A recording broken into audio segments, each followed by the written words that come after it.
নমস্কার। রবার্ট কিওসাকির rich dad poor dad বইটা তো অনেকেই চেনেন, মানে বেশ বিখ্যাত। হ্যাঁ, খুবই জনপ্রিয় বই। আমাদের কাছে এর মূল ভাবনাগুলো নিয়ে একটা বাংলা রিভিউ স্ক্রিপ্ট এসেছে, তো আজ আমরা একটু এর গভীরে যাব। আচ্ছা। দেখতে চাইছি বইটার আসল নির্যাস কি, বিশেষ করে ওই যে দুজন বাবার অর্থনৈতিক চিন্তার ফারাক আর আর্থিক সাক্ষরতার বিষয়টা। ঠিক, বইটার আসল মজাটাই তো ওইখানে। দুটো কাল্পনিক বাবার তুলনা, তাই না? একজন ধনী বাবা, বিজনেসম্যান, আর্থিক শিক্ষায় বিশ্বাসী, আর অন্যজন গরিব বাবা। উনি উচ্চশিক্ষিত, সরকারি চাকুরে, কিন্তু টাকা পয়সার পরিকল্পনা নিয়ে মানে একটু পিছিয়ে। হ্যাঁ, এই দুজনের দেখা দৃষ্টিভঙ্গিটা একদম উল্টো। একদম। আর সেখান থেকেই বইয়ের মূল শিক্ষাগুলো উঠে আসে। ব্যাপারটা শুধু টাকা রোজগার নয়, আসল কথা হলো টাকাকে দিয়ে কিভাবে কাজ করানো যায়, মানে সেই কৌশলটা শেখা। এই প্রসঙ্গেই তো লেখক মানে কিওসাকি আমাদের চলতি যে শিক্ষা ব্যবস্থা তার একটা বেশ বড় সমালোচনা করেছেন, তাই না? রিভিউ স্ক্রিপ্টেও এটা আছে। হ্যাঁ, করেছেন। উনি বলছেন স্কুল হয়তো ভালো চাকরি পেতে সাহায্য করে, কিন্তু ওই আর্থিক স্বাধীনতা সেটার পথ নাকি দেখায় না। এটা বেশ একটা মানে কন্ট্রোভার্সিয়াল কথাও বলতে পারেন। হ্যাঁ, কন্ট্রোভার্সিয়াল তো বটেই। কারণটা উনি যেটা দেখান সেটা হলো আমাদের এডুকেশন সিস্টেমটা আসলে তৈরি হয়েছে কর্মচারী বানানোর জন্য, মানে ভালো এমপ্লয়ি, উদ্যোক্তা বা ইনভেস্টর হওয়ার ট্রেনিংটা ওখানে নেই। ফলে আমরা শিখি কিভাবে টাকার জন্য খাটতে হয়, কিন্তু টাকা কি করে আমাদের জন্য খাটবে, মানে ধরুন প্যাসিভ ইনকাম, সেই জ্ঞানটা ঠিক তৈরি হয় না। গরিব বাবা চরিত্রটা তো এই সিস্টেমেরই একজন প্রতিচ্ছবি। ভালো ছাত্র, ভালো চাকরি, কিন্তু সারা জীবন ওই টাকার চিন্তা, ফাইন্যান্সিয়াল সিকিউরিটির চিন্তা। অন্যদিকে ধনী বাবার আইডিয়াগুলো একদম অন্যরকম।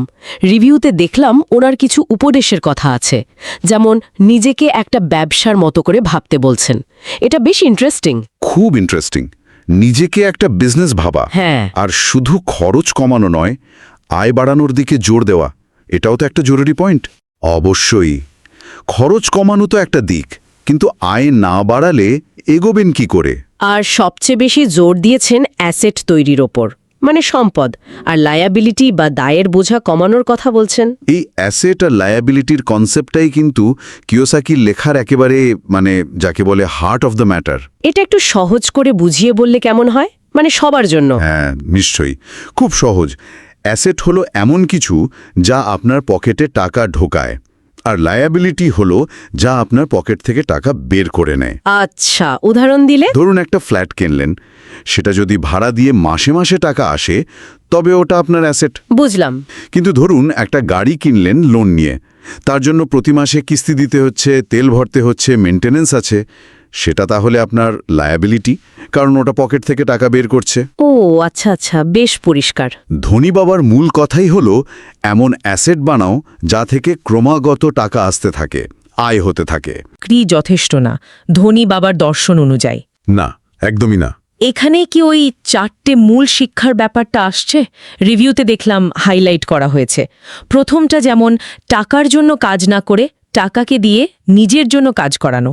ঠিক ধরেছেন, এটাই আসল কথা। মানে এমন ইনকামের রাস্তা তৈরি করা, ধরুন প্যাসিভ ইনকাম, যেখানে আপনাকে সারাক্ষণ থাকতে হচ্ছে না। যেমন ধরুন শেয়ার বাজার থেকে ডিভিডেন্ড, বা আপনার লেখা বইয়ের রয়্যালটি, বা ধরুন ভারী ভাড়া, বা নিজের একটা সিস্টেম নির্ভর ব্যবসা যেখানে আপনি না থাকলেও আয় আসছে। আচ্ছা, আর দ্বিতীয় শিক্ষা? দ্বিতীয়টা হলো আয়, ব্যয়, সম্পদ আর দায়। এই 4টের মধ্যে সম্পর্কটা ভালো করে বোঝা। মানে আপনার টাকা কোথায় যাচ্ছে, কোথা থেকে আসছে, কোনটা আপনার সম্পদ বাড়াচ্ছে, কোনটা কমাচ্ছে, এই হিসাবটা পরিষ্কার রাখা, এটাই তো ফাইন্যান্সিয়াল লিটারেসি। ঠিক। তৃতীয়টা? তৃতীয়ত নিজের ব্যবসার ওপর ফোকাস করা। চাকরি করলেও তার পাশাপাশি নিজের কিছু একটা শুরু করা, যেটা পরে আপনার অ্যাসেট হতে পারে। আর চতুর্থ হলো এই সব জ্ঞান আর জমানো টাকাকে ঠিক জায়গায় ইনভেস্ট করা, মানে বিনিয়োগ করা, যাতে টাকা বাড়ে এবং আপনি আর্থিক স্বাধীনতার দিকে এগোতে পারেন। এই শিক্ষাগুলো শুনলে মনে হয় যেন শুধু যারা ব্যবসা বা ইনভেস্টমেন্ট নিয়ে খুব আগ্রহী তাদের জন্যই। কিন্তু রিভিউতে যেমন বলা হয়েছে ফিন্যান্স, ইনভেস্টমেন্ট, ব্যবসার লোকজনের কথা, কিন্তু আমার তো মনে হচ্ছে এই অ্যাসেট বাড়ানোর চিন্তাটা এটা তো যে কেউ করতে পারে, তাই না? যে কোনো পেশার মানুষ। অবশ্যই 100 বার। বইটার আসল আবেদন তো এখানেই। এটা শুধু কিছু ফাইন্যান্সিয়াল টিপস না, এটা আসলে একটা মাইন্ডসেট বদলানোর কথা বলে। হ্যাঁ, মানসিকতার পরিবর্তন। ঠিক, কিভাবে আমরা ওই কনজিউমার বা ক্রেতার মতো চিন্তা না করে একজন ইনভেস্টর বা বিনিয়োগকারীর মতো করে ভাবতে পারি।